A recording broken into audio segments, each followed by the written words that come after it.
আজ অনেক দিন পর আবার কুটুসকে নিয়ে বিকালবেলা হাঁটতে বেরিয়েছি। কারণ আমাদের এখানে কয়েকদিন ধরেই ওয়েদারটা একদম ভালো ছিল না।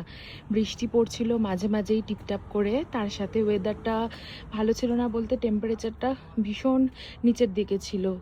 তো আজকে দেখতে পাচ্ছ বেশ রোদ ঝলমলে একটা বিকেল।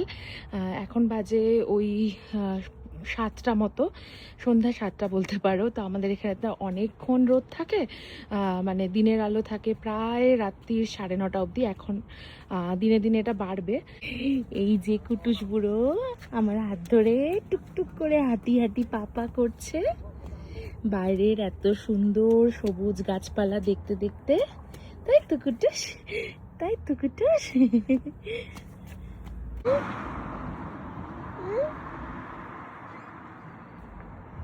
এই মুহূর্তে আমাদের এখানে টেম্পারেচার হচ্ছে +15 ডিগ্রি, মানে বেশ ভালো ওয়েদার। একটু একটু গরমও লাগছে রোদে হাঁটতে। দাঁড়াও আরও একবার আমাদের বাড়ির সামনের গাছটা তোমাদেরকে দেখাই। কি সুন্দর দেখতে লাগছে না গাছটা, ছোট্ট ছোট্ট সাদা ফুলে ভরে গেছে একদম। আমি এই গাছটার নাম জানি না, জানো তো। এবার গাছের জন্য যখন ওই কেয়ার করতে আসে প্রতি মাসে, তখন আমি ওদেরকে জিজ্ঞেস করবো এই গাছের নাম কি। ভীষণ সুন্দর দেখতে লাগছে। শুধু তাই নয়, আমাদের বাড়ির পাশের যে রাস্তাটা, সেখানে পরপর দুখানা গাছ রয়েছে, মানে বাড়ির পেছন দিকে যাওয়ার যে রাস্তাটা, সেই গাছগুলোতেও দেখো কি সুন্দর করে ফুল এসেছে।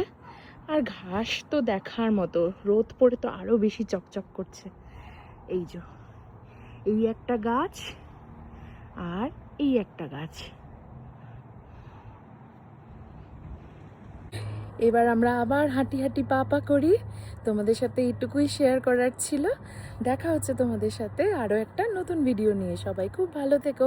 কুটুস টাটা বলে দাও, টাটা বলে দাও। এদিকে এদিকে টাটা বলে দাও, টাটা।